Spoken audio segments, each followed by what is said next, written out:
me, and I will just open my chat box as well, so that if any questions arise while I'm doing the demonstration, you'll be able to send me a note. And perhaps if you do think it's getting a bit dark, I know it's a very dark, a typical November day, 1st of November, it's very dark, it's very wet. If I put just my normal kitchen lights on, that sort of affects the picture quality. But if you do think it looks a bit dark, if you let me know, I will lean round and put on my ring light, and hopefully that will shine a bit more light on the situation, as I say. So I hope you enjoyed your break last week. We had a break for half term, and that you got to enjoy your pumpkin arrangement. So I was just trying to remember what it was that we did last time. It was the mesh with the sticky tape, the wrong side up, the sticky side up. And I know from some of the comments that one or two of you may have forgotten to peel back your tape off the first layer before you put your second layer of tape on. That was probably my fault by being misleading, because I'd already taken the tape off my first lines of my grid, and then you only saw me peeling them back on the second line of the grids. And then we had the mesh, the fruit bag mesh, which I can't remember if I did this on camera or not, or whether I did it afterwards when we did make and create. I actually ended up stitching round my mesh with a paper covered wire and twist tying to finish. And in actual fact, I was going to use that container I had, that was little glass, actually I'm using it here as my toolbox. And I did find that when I thought I'll just whip that top off to reuse the pot, and it was held on quite securely. I had to actually undo the twisting. So hopefully you had some success with playing around with that. We then had the one in the middle Sunday dish with I had little chrysanthemums going around mine, and then a slightly larger arrangement in my goldfish bowl, where I had my eucalyptus parvifolia. So I'd finished up the last of my eucalyptus, and I had balanced in both of them my mini pumpkins, my squashes really, so they looked like they were in a little nest. And in actual fact, my chrysanthemum one lasted really well, but with the eucalyptus one, because my pumpkin was dry, it was in contact with the moisture of the water and the eucalyptus, that it started to discolour slightly. And I did notice my eucalyptus had gone a little bit mouldy, a fur growing. So fortunately I caught that in time. I was able to take the arrangement apart, dry out the bottom of my pumpkin, and I can put it aside to use again next year. So I hope you enjoyed a little bit of creativity with your pumpkins instead of doing the normal jack-o'-lantern carving, or perhaps you did one of those as well and just had a mix of arrangements. So before we go on much further, spoiler alert, I'm going to show you how to make this arrangement over my shoulder. I will bring it closer in due course, but let's talk about next week. For next week's class, I don't know whether you have a glue gun. I know that I quite often use my glue gun, and I do say I use it sometimes for speed because I need to have an instant stick. But if you have the Oasis cold floral glue, that is normally a good substitute. I would say that next week your glue gun is going to be your friend. It's possible to make the structure we're going to make by tying it together, little bits of bind wire or decorative real wire, but it would take quite a long time to do. Imagine pick-up sticks. Do you remember the game pick-up sticks? You would take your sticks. I'm going to be using kebab sticks. It may be that you've got some sticks from the garden you could use, perhaps even those narrow garden canes about this tall that you could cut down. I'm going to cut these in half next week. Or you might have some longer, well, some straighter lengths of willow that you could cut down as an alternative to kebab sticks. You could use, I'm going to use sticks that are straight, so quite geometric in form. Over the top, I may well add in a second layer to this structure we're going to make, and I might have some lichen branches and things like that. I do think, though, that if you're making the structure, it's easier or be more straightforward to get to grips with the techniques with something that is smooth-sided and straight and quite regular in appearance. And this is what we're going to be making. Remember, I said pick-up sticks. So this is something that you could hang on the wall. I will say with your hot glue gun, it can be quite a brittle, it holds, but it's quite brittle. So it would be quite a lightweight structure. Or you could put it down this way and you could have it as a flower frog with your open-sided vase.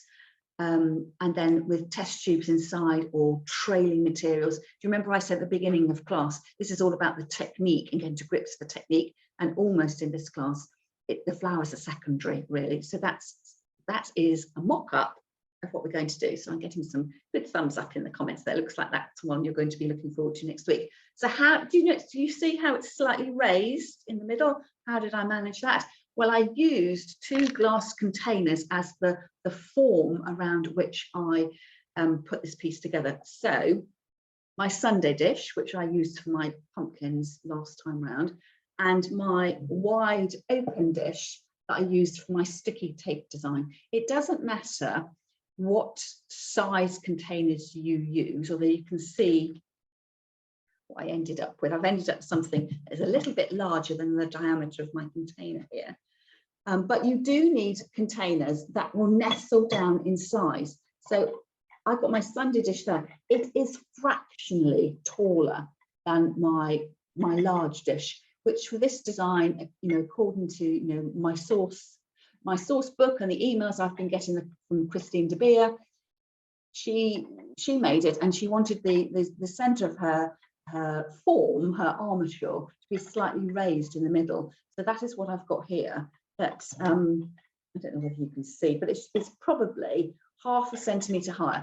Out of preference, I might have wanted to go a little bit taller, but not so tall. You don't want to be making something that is going to end up looking like a witch's hat. So if you can find a pair of nesting containers where, out of preference, your little container in the middle is level with your container or a little bit higher, that would be perfect. If it's a little bit lower, it's not really going to help you. So I hope that is sufficiently clear for you. Of course, I will send you out the handout with a picture showing you of what we're going to be making. This is the bare bones of what we're going to be making. So I'll probably start off the demonstration next week showing you how I made it, and then sort of zoom on to the completed one and show you how I'm going to embellish this with another layer of materials over the top before I decide whether or not to put my flowers in. So hopefully that is sufficiently clear for you. And as usual, if you've got any comments or queries, you can put them under the video in the comments when I publish this video, or you can email me, of course, or probably I think the best place is if you're in the Facebook group, is in the Facebook group. Therefore, if you've got a query, probably other people as well may well have a query, and you'll have saved them the job of having to ask the question. No question is too daft. So for this week's project, we're going to be making this elevated design. It's got little legs. So I've managed to get my straw wreath to have little legs on it. And then we're putting in what I've called the sticks, the sort of bonfire-esque look. Now, again, you know what it's like. I tell you to bring one thing and I bring something entirely different to class. I think in the handout it suggested that you perhaps bought silver birch twigs. You can easily pick them up this time of year, provided you know where your local silver birch tree is. Every time there's any sort of moderate to heavy wind or a rainstorm, the branches are very quickly fall from the tree and they scatter underneath. And my top tip for you is to collect those, because they are so useful in all sorts of different arrangements. So you could use your silver birch twigs in here to create a sort of very modern interpretation of a bonfire. Now, I didn't go out and collect my twigs. I was having too much fun at half term. So I'm substituting in some stems of lavender, which I trimmed back when our lavender bush got trimmed back for the winter. I have saved some of the longer stems, so I'm going to be using those in my project. So if you have got your sticks well done and you just do exactly what I do with mine, but you substitute your material. My wreath ring here is 12 inches, 30 centimeters in diameter. The reason I've chosen that is because I already had this wreath up in my loft and I didn't want to go out and buy something else. If I hadn't already bought my wreath, I might have wanted a slightly smaller one, 8 inches, 10 inches. I can't immediately convert that to centimetres. We're so used to what we're buying our floristry supplies in the imperial measurements. So that is what I'm going to use. And the only reason I say to make it slightly smaller out of my personal preference is it won't take you so long to complete. And it just makes it a slightly more manageable design. I've had mine sitting variously on my, it's quite large, it's quite, well, it's 30 centimetres in diameter. It takes up quite a lot of space. So I've had mine in the middle of my dining room table. Sometimes it gets moved to my sideboard. But it's not one of the, when we're making flower arrangements, normally we think of things that are quite slim, that don't take up much space. So it will take up a little bit of space. Hence why, if you haven't already bought your ring, I think I would go, 1 or 2 sizes smaller than this. Now, this is a fantastic project. If, like me, you like to recycle your wreath bases. So I bought these years and years ago for a workshop doing Christmas door wreaths I'd made on a straw base. And if you take the materials off your wreath, with time, you'll find it just degrades slightly. Just, it's been bashed and put together and bashed and things are taking off. And you may find that these strings that are holding all the straw in place might become broken. You'll end up with shaggy bits all over the place. And I would say go ahead and recycle your wreath frame, because this project will be perfect for it. Because the first thing that I'm going to do is to take my ball of string, and I'm actually going to go round and round, over and over the wreath ring. And the reason for that is it's twofold, really. If you have got an old wreath, I've tied it on, but I've made sure I've left a tail, because I want to knot it off then at the other end. And you go over and over. It's up to you how heavily you do this, whether you want to leave a couple of centimetres between each wrap, or whether you want to go over and over and over, but just don't go too heavily. We're not ending up with a wreath that looks like a string wreath with, if you're making a pom-pom out of wool and all the wool will be really closely matched together, you will never get your plant materials in if you do that. So you want to go round, and part of this is because I'm going to make little legs, they're going to be covered in string. So I want there to be some connectivity between the design aspect of the legs and the design aspect of the wreath. And also it does mean that if your wreath is a little aged, it'll give it a bit more rigidity and robustness, and it'll won't look as if it is, a second, third hand, fourth hand wreath. So I will go round and round. And I can just see by the amount of time it's taking me to go round, it's easy to do, but doing this on camera, it's a little bit like watching paint dry. And this is the reason that I'm actually, when I do my plant material element, I'm only going to do it in one section, so you can imagine what it's going to be like for the rest of it. Oh, so yeah, so I'm getting a comment there that the little string things, when you unwrap your wreaths, if they've been covered in plastic, yes, you do run the risk that you're inadvertently going to cut off the little ties that are originally there, and of course it all does start to fall apart a little bit. So I've gone round and round. I think let's get that knot out of my string. I'll soon be back to the beginning where I can add in my tie off at one place. Probably out of preference, I would have done, I'm not sure you can see, you'll see it when I bring the camera overhead, that I probably would have wanted to do slightly more stringing round, binding round than I have actually done, but you can imagine what it is that I am doing. I just don't want you to sit there for ages and think, all I did was watch Julie wrap string around a wreath frame. And that took, a good 15 minutes of the video. So I'm tying off. So we've wrapped for security, but also for visual unity. Now this project, you won't find in the Christine de Beer book that I'm sort of loosely using as the course reference. I actually made this structure at a workshop that I went to with one of my design flower clubs. So we were suggested that we bought silver birch twigs for that project, and I didn't have them at the time. Hence, that's why I raided my dried flower materials. It's made with corn primarily, ears of corn, ears of wheat.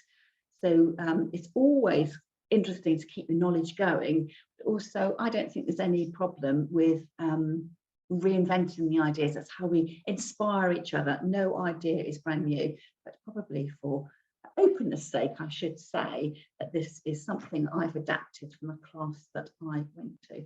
So that's as much as I'm going to do front to camera. Everything else, well, the little the feet section and how to attach your test tubes to your skewers, I'll do that from over the camera, and then as we put the plant materials in, I'll come back and show you how I'm going to do that.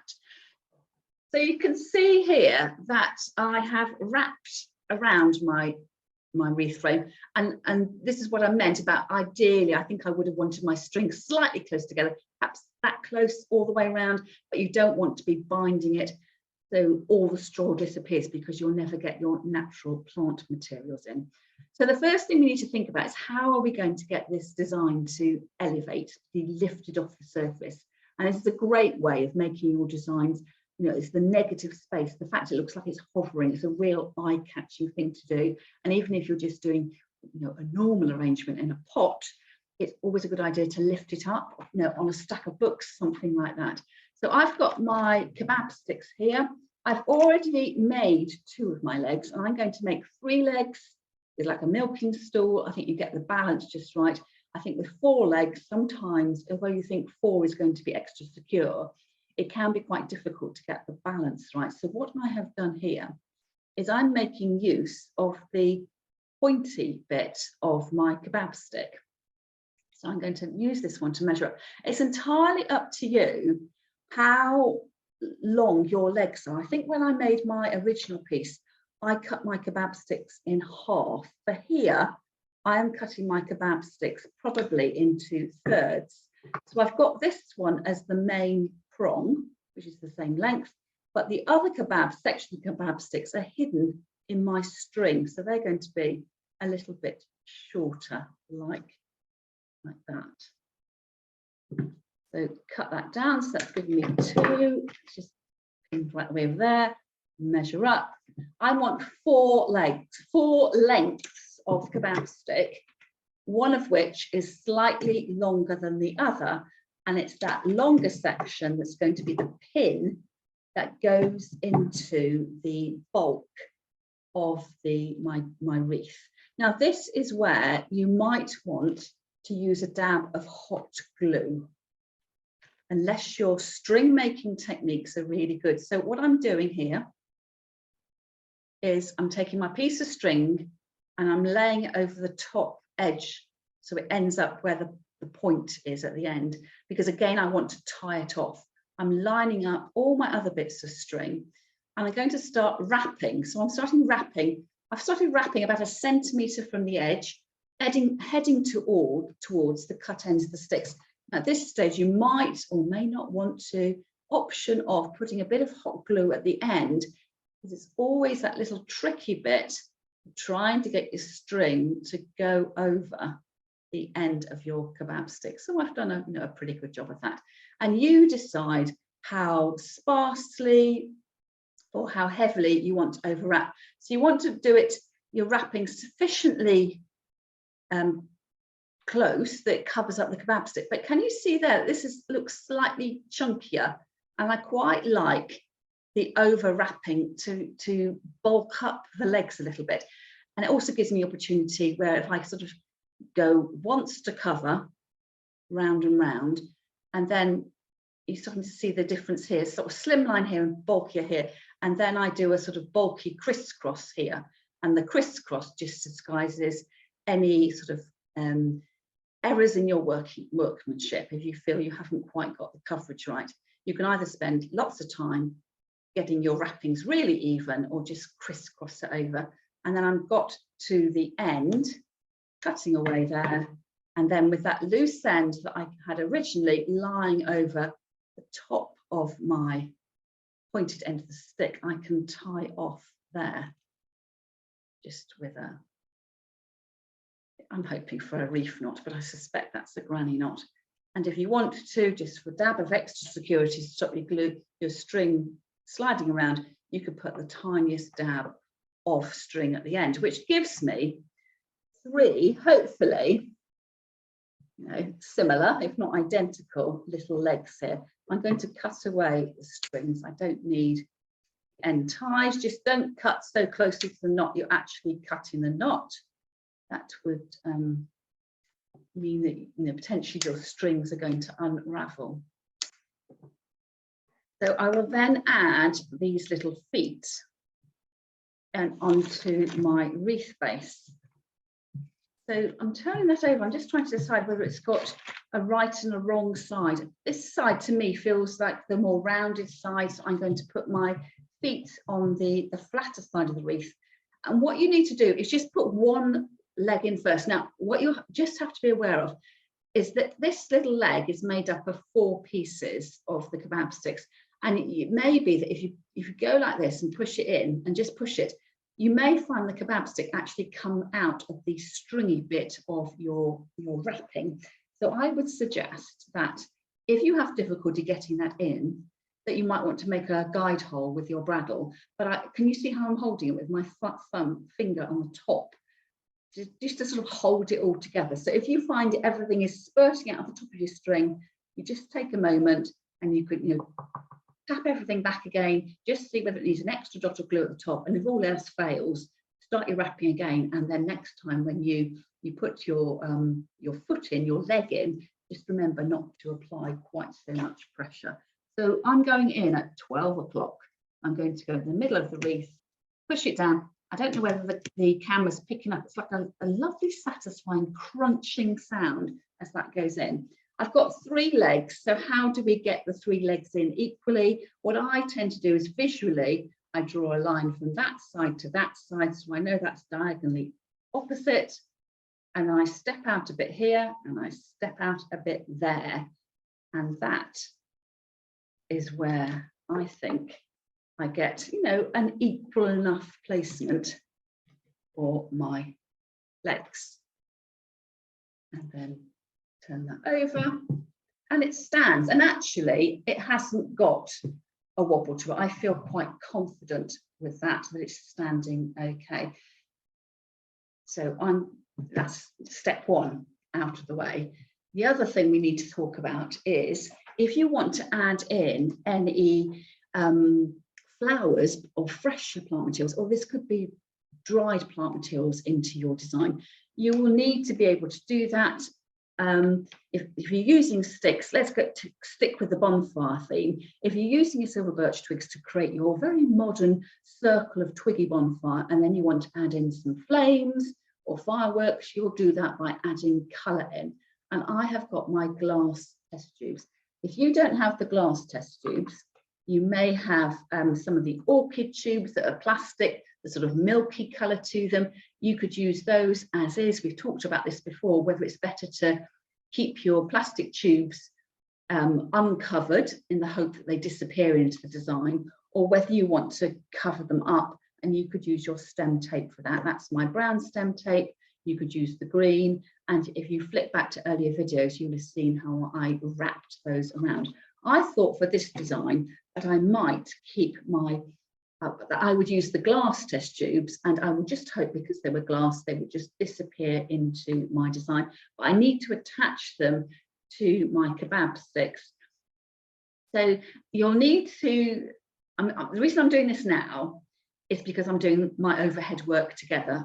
I would probably not actually, when you're doing this, I wouldn't attach my test tubes to my kebab sticks now. I would wait until you've put your natural plant material into your wreath frame, because you don't quite know how tall you want your kebab sticks until you've put your plant material in. So if you suddenly decide that you put your kebab stick at the top here, you've got 30 centimetre high test tube for your plant material, but you've decided to put all your sticks in quite short, this is going to be too tall. You could of course just cut it off.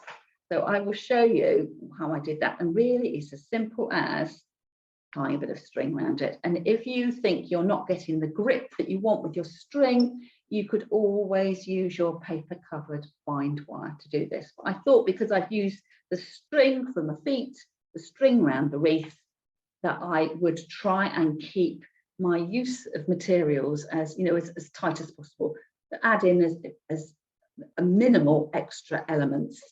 And this is I'm wrapping around. I've done exactly the same thing, taking my string to the top of the test tubes and then starting at the bottom and working my way up. And you decide how heavy you want your string to be. You know, do you want to go down again, or do you want to come up again? But you'll just need to make sure whether you go for a light coverage or a heavy coverage string, that actually the test tube is securely fastened to your kebab stick. I'm going to make my knot sit on top of the kebab stick in order that, because I know that I can't cut my tails away really tightly to the side of the test tube. If I tie all of them so that the knot is on the test tube, is on the kebab stick, there's just a unity. So even, you know, if I've got this sort of random wrapping, there is a unity in the design because they've all been knotted in the same place. It's just personal satisfaction, really. You decide whether you want to cut your strings tight to the knot, but perhaps I might, you know, leave a little bit extra as a tiny bit of design feature. So that would be how you would add your fresh or your dried plant material in to get that colour rising up through your design. So when you come to put your materials in, I'll show you how I'm going to put them in. But once we've got the first few in, I will come back to the main camera because I think you'll get a better idea of what I'm doing. Now, what I will do first of all is you need to think about where the front of your arrangement is, because and decide whether you're going to do something that is for front viewing, or whether it's going to be an all-round design and every side will have a little bit of interest. With these kinds of sort of crafted projects, when you don't quite know how much materials you're going to be using, I always like to decide where the front of the arrangement is going to be, just in case I run out of materials, run out of time, or just run out of inclination to carry on. So we've got 3 legs. I'm going to make the single leg on its own the front of the design, and then the 2 back legs will just be out to the side. It doesn't matter, but I just think if you randomly pick a place to start and you think, oh, I haven't quite finished it, I think it would bother you that perhaps the legs, when you saw it from the side view, didn't seem to be in a set place. So I'm going to use this leg as my frontispiece. And then to help me with my plant materials, I've got my bradawl with me, my sharp bradawl. And as I said, I'm going to be using some lavender stems in lieu of my silver birch twigs, just because I wasn't able to get my silver birch twigs. It was the honest answer is, it was a little bit wet. We went for our dog walk at the weekend, and getting the dog home quickly was the main order of the day. So whether you're using your lavender or you've got dry flowers you want to use up, or you are using your sticks, this is what you need to do. So number one, if you haven't got a bradawl, you could try putting your plant materials into your straw wreath without using any kind of tool. And if you're going to do that, I would say cut your plant material at a nice sharp point in order that you can then push your plant material in. And look, it has gone in without a problem. Now, so don't worry if you haven't got a bradawl. If you haven't got a bradawl, how about a knitting needle? The reason why I'm using a bradawl is because if you're using the dried materials or the sticks, if you overhandle them, they will snap. So yes, I could put it in without making a guide hole, but long term it's going to result in less breakages and less dent to my pride if I use the bradawl, because it just means I'll be able to work more efficiently. And you'll also find you are going all the way around. There comes a point when you've gone all the way around the container that you haven't got anywhere to hold onto your wreath to brace it. So I think any help you can get with your bradawl would be good. So make a little hole, and of course you can hardly see where the hole is, so you do have to have half a mind, watch out where it is.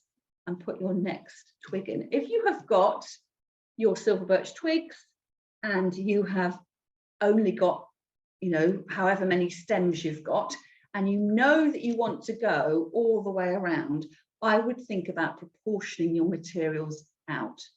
So when I come to do that, I think about my wreath and I go north, south, west, east. If you put one in each point of the compass, and then you'll have to count how many stems you've got left and then proportion them out evenly in the 4 quarters. And in that way, you'll get a design that's got the materials equally distributed throughout. So I'm going to come back to my full face so you can have a closer look. Obviously, everything's a little bit too close to the camera there, and we will carry on and make. So I will say this lavender smells absolutely glorious. So I've kept it in a carrier bag, and I'm going to crop it. And at this stage, again, whatever plant materials you're using, you decide how tall you want to make your design. So I will pick a few stems out. This is when it's going to fall on the floor now. Oh, I think it's oh, I've tied it together. That's why it's not coming out. There was some method to my madness. So I could make this arrangement and I could leave the plant material at the natural height, and that would give me something really, really tall. It would look fabulous, absolutely fabulous. But because I've made another arrangement before that was quite tall, I think I'm going to cut my materials down slightly shorter. So I've cut that head down. I've ended up with this little side shoot here. If I cut out that main stem, it gives me 2 pieces of plant material. And it doesn't have to be exactly the same height all the way around. Our inspiration for this piece is bonfire. And we know what bonfires are like. They are, you know, neatly put together, but they are not, the pieces of wood aren't the same length. So don't spend too much time or beat yourself up that you haven't got your stems equally sized. So I would probably go through and taking them from the bundle once I've got the size that I want, and just cut them direct from the bundle in order that the rest of the materials stay a little bit more under control. So here we go. And it's quite methodical. There's nothing too difficult about this. Something to decide as well. The first 3 pieces I put in, they are just in a line. So it's just like little soldiers going around the edge. I want it to be a bit more 3-dimensional for that. So I'm going to come in now with my bradawl. And you see how I'm having to hold on to the base. It's all quite a delicate structure. So I will come some pieces my side, and then I will come some pieces on the inside edge just to start to build up. It's almost like you've got a little hedge. And if you were a really neat and precise worker, you could keep your materials to exactly the same length and give yourself a really clipped hedge sort of look. I'm losing my hole there. I think I might have to turn it around so I can see better. Is that going in? Yes, it is. If you think at any point that you need a little more stability with what you're doing, there's no reason why you shouldn't make your guide hole, put a dot of glue in it, and then put in your plant material. Half the time when I'm making these arrangements, and I know this is something we've discussed in our Facebook group, is whether I actually keep the arrangements afterwards. And to be honest, it's some and some. So part of the reason why I'm not putting, oh, that one went in really easily. While I'm not putting glue on, it's in the back of my mind, I'm thinking, this is going to be a really nice arrangement. I'll smell the lavender, it's going to be gorgeous. But I'm thinking, do I actually want to have this beyond the new year? You know, I might want to take it apart, and it's going to be much easier to take apart if every little item hasn't been glued in. But this is quite a sparse arrangement. So it's something, again, that doesn't have to be done all in one go. You could, you know, pick this up, put it down. And I quite like the fact that the materials aren't exactly the same height. But if you wanted a really clipped look, and I think this would perhaps be quite a European style. As you know, I've just come back from Florist in Belgium. I don't know whether you saw the video I posted on YouTube this week. But I could imagine if you were really, if you were a Virgo, that you want to be really neat, petite and precise, that you might want it to actually look like a clipped hedge, so it was all the same height all the way around. And then, so imagine I've gone through and I've done all of that. This is then when you've done your twigs, you've done your bonfire base, that would then be, if you wanted to put some colour in with your flowers or your plant material to be symbolic of the flames or the fireworks going off, that you would put in your test tube in exactly the same way. So here I'm going to cut mine down a little bit. Again, I'll cut it down to a point. And I want my test tube in here and add it in. So what I would do is go around once, get your coverage right with your bonfire pieces, and I would put your test tubes in for your plant materials a little bit later on. So I haven't got any contrasting materials here, but if I wanted to, I could put my lavender in and that would raise it up another level.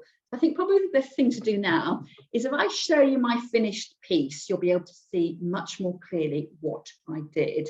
And if you've got any questions about that, about the finished arrangements, do let me know either in the chat box or we can talk about it in the Make and Create. But I'm hoping you can see where I'm going with that. I've done about 5 centimetres worth with about 6 or 7 stems. You just keep repeating that all the way around, or until such point that you decide you've had enough. So I said that was my front. If I'm going to continue making this, I would probably go a little bit on this side, a little bit on this side, unless of course you know that you've got time to go all the way around in your clockwise or anti-clockwise direction. I shall move that to one side and bring in the finished piece. So can you straight away see the dark sections? They are my covered test tubes. So you can see that they are at different heights. So this one is quite short compared to this one at the back, a little bit taller. And also I've got a scoop going on here. I don't know whether you can see, but it's shorter here at the front and taller at the back. And what annoys me about this is the short bit at the front. So all the time I place it so the short bit is at the front, so you can see those flowers, but it doesn't line up with my foot at the front, which is why I was saying if you do know there's going to be a front to it, ideally my little leg here would have just been a slightly further around. So learn from my mistakes. I didn't set out to have this the swoop down at the front, but I was using my dried flower materials from my stash. And with dried flower materials, it means you can reuse them again. And I had obviously either cut these shorter when I cut them to dry, or they've been cut short because they've been used for something else instead. So as I go round there, I've got ears of corn in there. I've got eryngium thistle heads. I've got the tiny eryngiums that come from a supermarket bunch. I've got some statice, I've got some achillea or the yarrow, I've got oats in there, I've got a little bit of lavender, and actually and poppy heads as well, some tall, some short. And I just made in my little plant holders, my test tubes, I made sort of little tied bunches of my flowers, and just to make sure that the interest in, there's not much colour in mine, but the textural interest wasn't just at the top of the heads of my stems, it was also slightly lower down in design. And to bring some of that interest down, I've actually put some of my stems in that were really short as well. So I want you to imagine this being made with silver birch twigs. So you would get the, the structure of your bonfire here, and then imagine it with flashes of orange with purple, bright oranges, reds, to be the flames, and also those colourful fireworks going off with cracks and bangs. So I hope you've enjoyed that project. Like all the projects I'm showing you, probably not technically really difficult to do. It's about getting the right materials and using your materials you're probably using, every month at your local flower club, the wreath frame, your scissors, kebab stick, string, things we're used to using, but using them in a slightly different way. And all you're doing here is doing a lot of wrapping perhaps a dot of gluing, and then guide holes and a lot of upright placements of your stems. So I am really looking forward to seeing how you interpret this week's project. And for those of you who are staying behind to make and create, or perhaps if you're not staying behind, but you are going to stay for the Q&A, if there's anything that's not clear from the demonstration, of course, I'm happy to talk through what it is to help you perhaps adapt with the materials that you've got. And for those of you who are watching the recorded video, as ever, I'm always happy to answer your questions if you've got them. So I'm going to say goodbye now for the ladies who are watching on record, and then we'll go to our live Q&A.